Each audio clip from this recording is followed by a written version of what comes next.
같이 이야기했는데 나만 험담한 사람이 되었습니다. 친구와 함께 앉아 도란도란 수다 떨다가 나중엔 혼자 험담한 사람이 되어 있었던 적 있으신가요? 분명 둘이 같이 이야기한 건데 이상하게 나만 욕한 사람처럼 되어 있는 일. 말 한마디가 돌아가는 속도보다 책임이 돌아오는 속도가 더 빠른 게 요즘 세상입니다. 특히 오랜 인연일수록 더 조심해야 한다는 걸 우리는 종종 잊고 살죠. 가까우니까 괜찮겠지. 나만 그런 생각을 했던 건 아닐 겁니다. 사실 이런 경험은 중장년층 사이에서 의외로 자주 일어나는 일입니다. 어느 날 동네 친구랑 함께 모임을 하고 있었죠. 누가 먼저랄 것도 없이 동네 이웃 이야기가 나왔고 그 집 요즘 많이 시끄럽더라는 말을 서로 주고받았습니다. 서로 맞장구도 쳤고요. 그런데 며칠 뒤 그 집 주인이 내 얘기 누가 했냐며 찾아와 따졌습니다. 그리고 그 순간 내가 말한 걸 옆에 있던 친구가 모두 넘겨줬다는 걸 알게 됐습니다. 나는 그냥 들었을 뿐인데 저 사람이 계속 말하더라고. 그 말 한 줄이 친구와 나의 관계를 송두리째 무너뜨렸습니다. 왜 이런 일이 반복될까요? 나이가 들수록 사람들은 평판에 민감해지고 문제 생기면 누군가에게 책임을 돌리고 싶어 합니다. 더구나 작은 마을이나 오래된 인연이 얽힌 공간에서는 누가 누구 얘기를 했는지가 곧 관계의 무기가 되죠. 말에 의도가 없었더라도 누군가는 그것을 자신의 방패로 또 누군가는 화살로 사용하게 됩니다. 그래서 꼭 기억해야 할 습관이 있습니다. 첫째, 누군가의 이야기, 특히 험담이나 소문처럼 들릴 수 있는 이야기가 나올 때는 난 그건 잘 모르겠네 한마디로 정리하세요. 둘째, 상대가 떠보든 말을 꺼낼 때는 맞장구 대신 화제를 돌리는 것이 안전합니다. 셋째, 말을 하더라도 반드시 이건 내 생각일 뿐이라고 전제하고 절대 확정적인 표현은 피하세요. 마지막으로는 듣는 입장일 때도 경계하세요. 내가 그런 말 들었다는 이유만으로도 나중엔 같이 말한 사람이 될 수 있습니다. 입은 닫고 귀는 열되 판단은 나중에 하세요.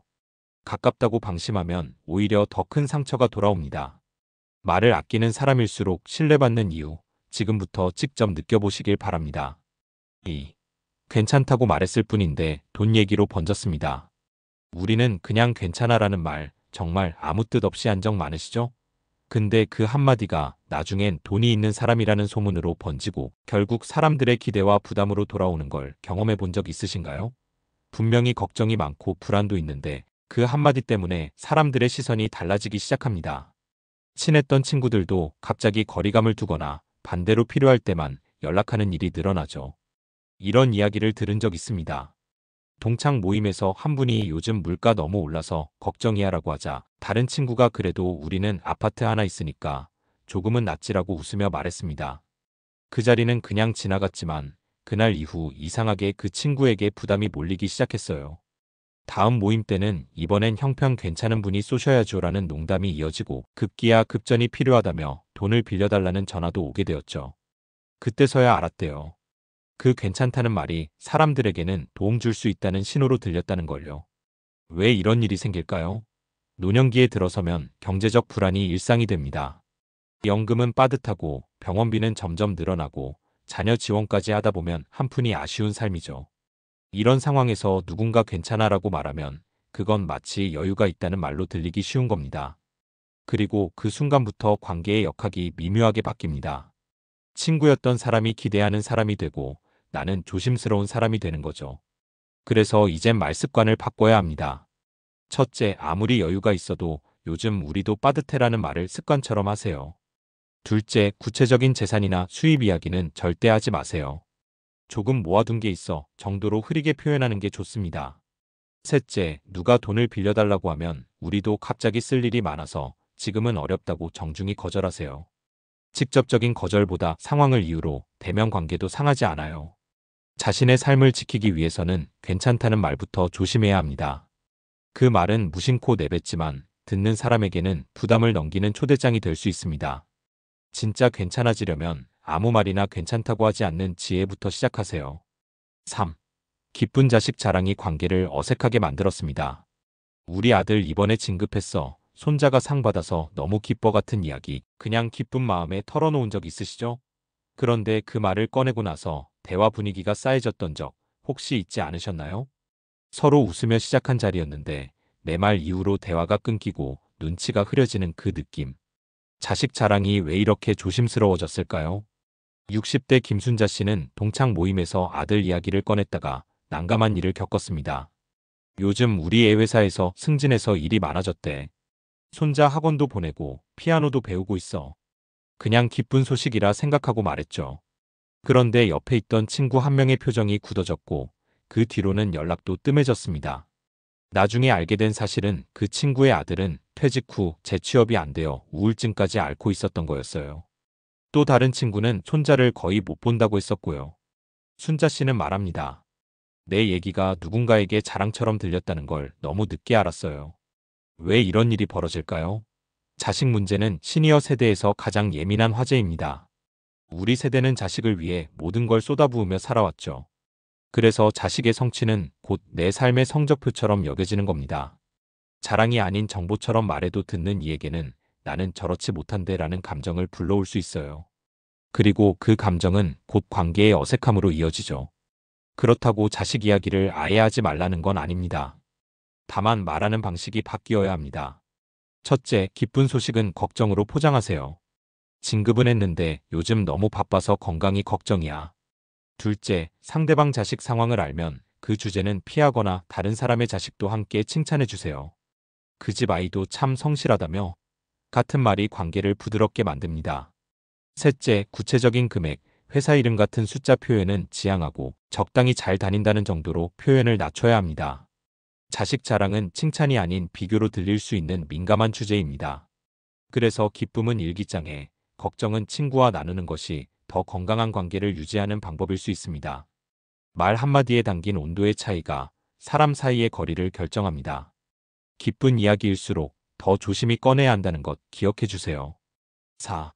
힘들다고 털어놨더니 사람들의 태도가 달라졌습니다.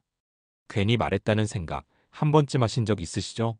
속이 답답해서 위로라도 받고 싶어서 털어놓은 이야기였는데 오히려 사람들의 태도가 싸늘하게 변했을 때 그 침묵이, 그 회피가 더 큰 상처로 돌아올 줄은 몰랐던 거죠. 인간관계에서 말보다 무서운 건 아무 말도 하지 않는 태도일 때가 있습니다. 68세 조재민 씨는 아내의 병간호와 자녀 문제로 오랫동안 혼자 마음을 사귀고 있었습니다. 어느 날 평소와 다름없이 마을회관에서 친구들과 모임을 하던 중 요즘 어떠냐는 질문이 들어왔고 평소보다 힘이 빠진 목소리로 이렇게 털어놨습니다. 요즘 아내 건강이 많이 안 좋아졌어. 밤새 병원 왔다 갔다 하고 큰애도 실직해서 걱정이 많아. 말을 끝낸 순간 친구들은 짧게 아이고 고생 많네라고 하더니 곧 화제를 돌렸습니다. 다음 모임에선 눈에 띄게 말수가 줄었고 그가 오면 대화 분위기가 묘하게 바뀌는 게 느껴졌다고 합니다. 심지어 한 친구는 요즘 너무 우울해 보여서 같이 있으면 기운 빠진다는 말까지 했습니다. 왜 이런 일이 벌어질까요? 사실 나이가 들수록 사람들은 감정적으로 더 민감해지고 부정적인 에너지에 쉽게 영향을 받는 경향이 있습니다. 감정 전염이라는 현상이죠. 한국심리학회 연구에 따르면 60대 이상 노년층은 부정적인 이야기에 노출되면 하루 평균 기분 저하, 지속 시간이 2배 이상 길어진다고 해요. 즉, 내 이야기가 아무리 사실이어도 듣는 사람은 그것을 감정의 짐으로 받아들이게 되는 거죠. 그렇다고 마음을 닫고 혼자 끙끙 앓으라는 뜻은 아닙니다. 다만 말하는 방식과 강도를 조절하는 것이 필요하다는 겁니다. 첫째, 힘든 이야기는 결론을 반드시 밝은 쪽으로 돌려야 합니다. 아내가 편찮으시긴 한데 그래도 초기에 알아서 다행이야처럼요. 둘째, 너무 구체적인 내용은 피하고 요즘 정신이 조금 없네처럼 말의 온도를 낮추는 것도 방법입니다. 셋째, 한번 힘든 얘기를 꺼냈다면 그 뒤에는 반드시 유쾌한 화제로 분위기를 바꿔야 해요. 넷째, 도움을 기대하지 말고 그냥 말하고 나니 좀 마음이 가벼워졌어라고 마무리 짓는 것도 중요하죠. 우리는 너무 오래 참고 살아왔습니다. 하지만 그렇다고 감정의 무게를 그대로 남에게 넘기면 결국 관계가 멀어지게 됩니다. 진짜 하고 싶은 말은 마음을 담대 온도를 낮춰야 합니다. 그래야 그 말이 부담이 아니라 공감으로 들립니다. 인생 후반의 관계는 가벼울수록 오래갑니다. 당신의 진심을 담되 상대의 마음을 헤아리는 지혜가 필요할 때입니다. 5. 배우자 이야기를 꺼냈더니 동네 소문이 되었습니다. 그냥 속 시원하자고 한 말이었는데 온 동네가 다 알게 될 줄은 몰랐어요. 정말 화가 나고 억울했던 날 가장 가까운 사람에게 털어놓은 배우자 이야기가 소문이 되어 돌아왔을 때 그 당혹감과 부끄러움은 말로 다 못하죠. 마음 터놓은 순간이 누군가에겐 구경거리가 되었다는 걸 알게 될 때 신뢰는 무너지고 부부 사이는 더 멀어집니다. 65세 김명자 씨는 그날을 아직도 잊지 못합니다. 남편이 술에 취해 늦게 들어와 밥투정을 부리고 소리까지 지르던 날, 아침에 출근하는 남편을 보내고 나서 너무 속상한 나머지 동네에서 제일 친하다고 생각했던 이웃에게 하소연을 했죠. 내가 남편 뒷바라지하느라 40년을 살았는데 고마운 줄도 모르고 요즘은 말도 안 섞어요. 그 순간은 속이 시원했습니다.